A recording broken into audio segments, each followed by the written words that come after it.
A TikToker's failed sex fetish stunt requires fire department rescue. A lobster diver is swallowed whole by a humpback whale. And a woman missing from her family since 2010 was found living right next door. These are the weird stories for Monday on Weird AF News, the only daily weird news podcast hosted by a comedian inside a closet. I'm Jonesy. Hope you had a nice weekend. I'm glad you're here. A woman who got stuck in a chair while making a fetish video had to be freed with the jaws of life. A woman who got stuck in a folding chair had to be freed by the fire department using the jaws of life, said that the entire ordeal started with her making stuck fetish content. Yeah, have you heard of stuck fetish content? I guess people enjoy videos of people being stuck. Here's a quote from her. I've done dozens of videos. I've had times before where I've panicked and thought that I couldn't get out of something, but I've always pushed myself through it no matter how bad it hurts. Oh, great. It hurts sometimes too.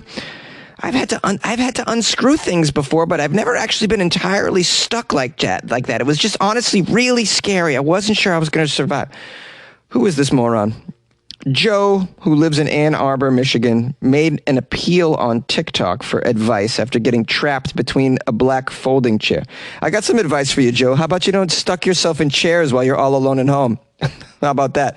I don't think there's enough money in the world for you to be doing this.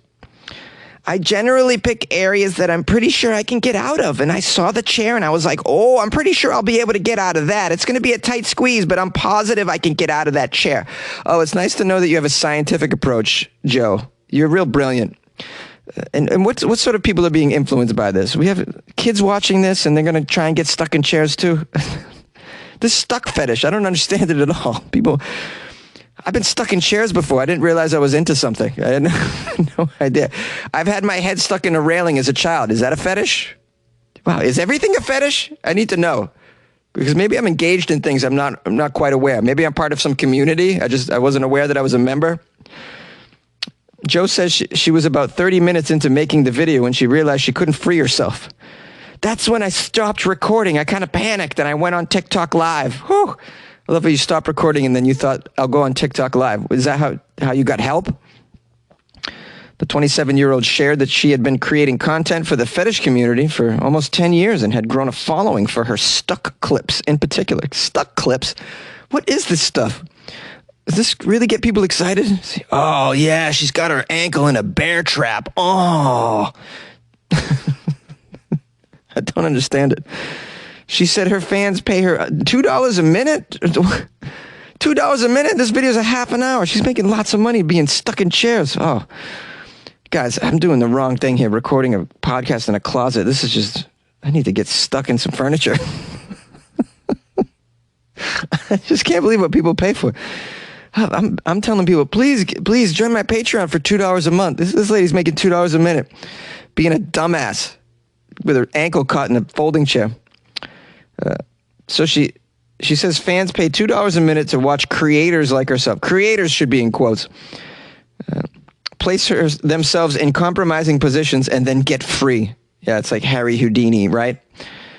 Typically, they want to see you get stuck in something and then actually struggle to get out of it. Not fake it, all right? You can't be faking it. They want to see the real deal, you know? Oh, they saw the real deal, all right. You having to get the jaws of life to get you out of there, stupid. They want to see the real deal. They want to see you get unstuck at the end, though. They don't want to see you permanently stuck. That was the problem I had that day. Yes, on this occasion, Joe found herself completely unable to break free. And on the advice of her TikTok audience, she made a call to the fire department. Oh, you needed them to tell you to call the fire department? Guys, what do? I love how people go to their TikTok before they go to actual emergency services in this world. I mean, the levels of stupidity here in this story with this woman. The TikTok clip, which now has been viewed more than 7 million times, shows the firefighters arriving at her house. After failing to free her with bolt cutters, they changed the tactics and bring in the jaws of life. If you don't know what the jaws of life is, guys, that's what they use to free you from a vehicle after a deadly car crash. Brought the jaws of life into her living room. Here's some more quotes from Joe. I was like freaking out when it was behind my back, that jaws of life. And I was listening to it because I could feel like the metal vibrating like on my bones and stuff. And I was just praying to God that I just wasn't going to get like severed by those jaws. Following a successful rescue, Joe was able to step out of what remained of the chair and was particularly grateful to the emergency workers. They were super calm and cool and nice, and they even asked me if I wanted to hold it and to try it out after, but I declined. Hold what? The jaws of life? They actually asked, you want to hold the jaws of life? Hey, maybe this is a new fetish video for you, honey. Get yourself in the jaws of life. Get stuck in the jaws of life. People want to see what you do with that jaws of life. Now, like everyone else, the firefighters were curious as to how Joe managed to get herself stuck in that folding chair like that. I just told them it was for a school project because I happen to live on a college campus, so they believed it. I definitely didn't feel like explaining the whole stuck fetish to the fire department. I was kind of in panic mode already. As the latest unintentional viral star, Joe has been shocked by the reactions, but also humbled by the support of creators from her community.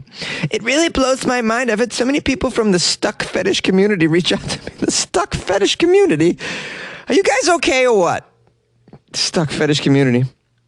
They appreciate how dedicated I am to my work. So, yeah, that you nearly died. That's how dedicated you are to your work. You nearly died.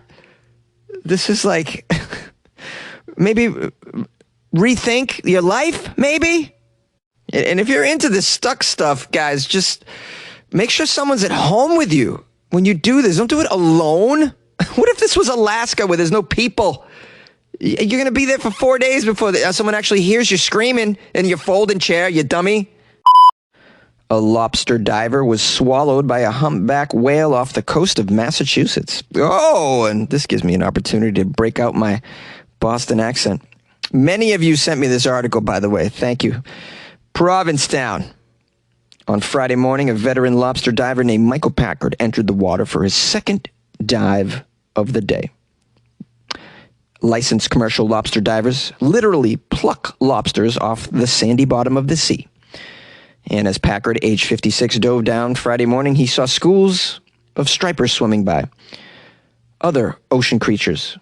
About 10 feet from the bottom, Packard suddenly knew what it truly felt like, though, to be part of the seafood food chain. In truly something biblical, Packard was swallowed whole by a humpback whale. Here's a quote from Packard. All of a sudden, I felt this huge shove, and, next thing I knew, I was completely black. Yeah, I could sense it. I was moving. I could feel the whale was squeezing with its muscles in his mouth. Yeah, that's what I felt. I was completely inside. It was completely black. I thought I was inside a great white shark, but I didn't feel any teeth, right? So I thought to myself, well, I must be in a whale, but, there's no way I'm getting out of here. I'm done. I'm dead. That's all I could think of was I'm done. All I could think of was my boys, really. They're 12 and 15 years old. I thought of my kids. Outfitted with scuba gear, he struggled. And the whale began shaking its head so that Packard could tell the whale didn't enjoy his movements. He estimated he was in the whale for about 30 to 40 seconds before the whale finally surfaced. Oh, I saw the light, for sure. He started throwing his head side to side, and the next thing I knew, I was outside in the water. After the whale flung Packard back into the sea, a local fishing crew picked him up, brought him ashore, and he was taken to the Cape Cod Hospital. His sister was quoted as saying, "Oh, thank God it wasn't a white shark. Those white sharks, he sees them all the time out there. He told me he sees those white sharks. He must have thought he was done for sure." The director went on to describe what could have possibly happened. The director suspects this was a juvenile feeding on sand lance at the time that Mr. Packard was swallowed. When a humpback whale opens its mouth to feed, it billows out like a parachute, blocking the animal's forward vision, which is why so many of these whales become entangled in fishing gear in their mouth and their jaws. Even so, incidents of feeding humpbacks, injuring swimmers and divers, especially instances of swallowing them, are so exceedingly rare as to be nearly non-existent, they say. The esophagus on the non-toothed whales is too small to actually swallow a human, but they could wrap their mouth around a large object and then spit it out. Unlike toothed whales such as orcas, baleen whales that filter out small schooling fish do not explore or cause injuries with their mouths. They generally use their tail to fight back. It is not something I have heard happening before.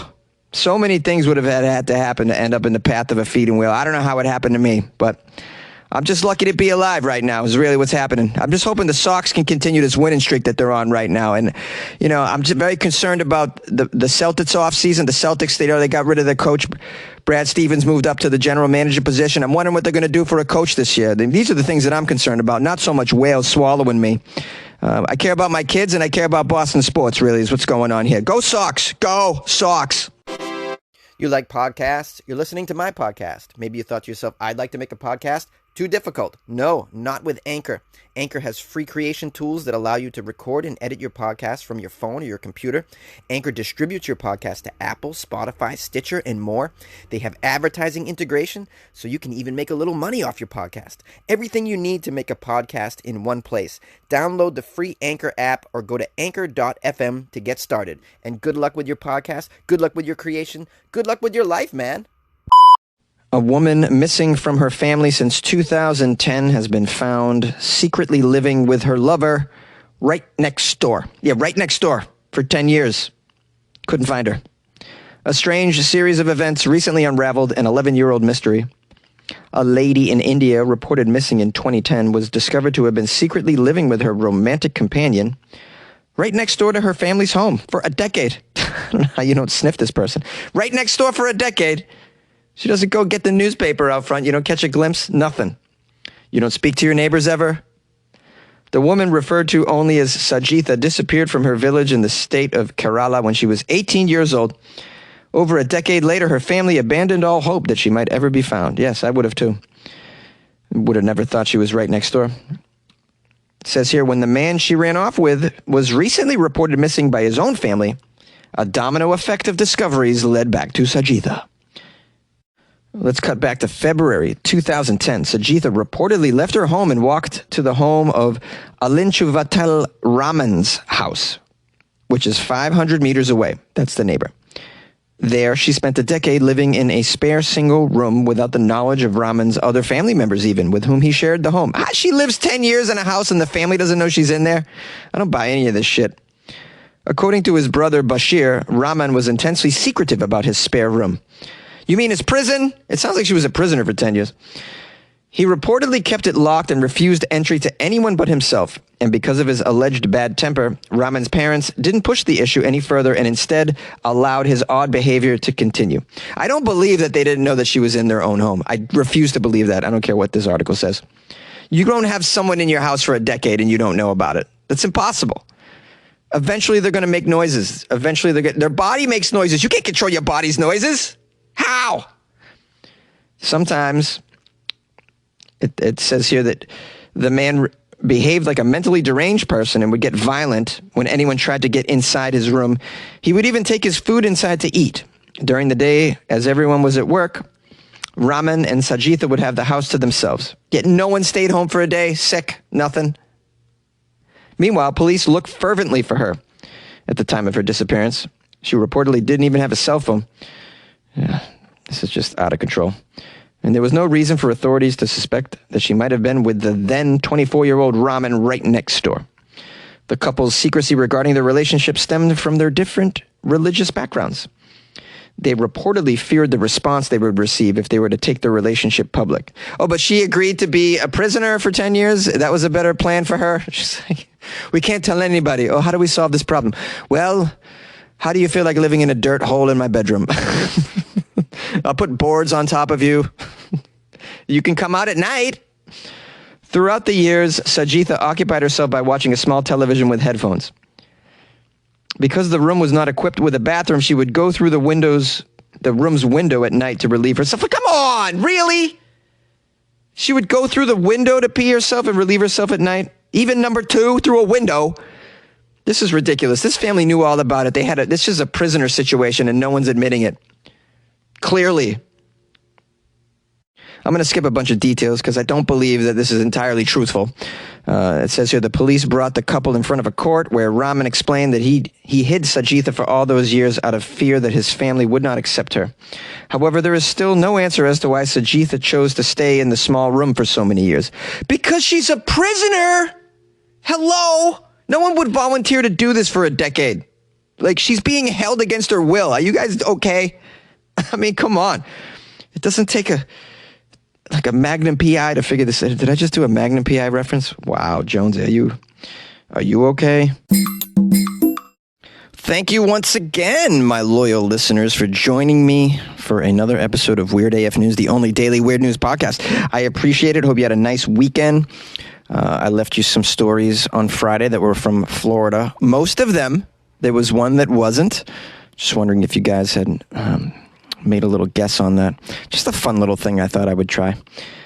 Because one of those stories was not from Florida, although it seemed Florida-like. That's why I included it. I'm like, this seems like a Florida story. How is this not a Florida story?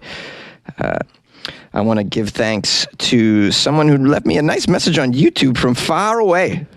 I have a listener from Africa. I got a few, actually. Mawelwa, I hope I said it right. Mawelwa wrote, Jonesy, you make me realize just how crazy white people are. All the way from Zambia, Africa. Mawelwa. I think this is the best message ever. Yes, white people are crazy. You nailed it. Mawelwa, I mean, and we could probably just generalize even further and say that just Americans are crazy, because a lot of these stories come out of America. And of course, Moella, if I assume you've listened to Florida Fridays, and that behavior is just nuts, right? So clearly, Florida is pretty damn crazy. It's kind of fascinating that I'm introducing the world to the nutty behavior in Florida. Like somebody in Zambia, Africa, is like, "Have you heard of this place called Florida? They have a." It seems like the end of the world is happening there. I'm not sure. I don't recommend going there.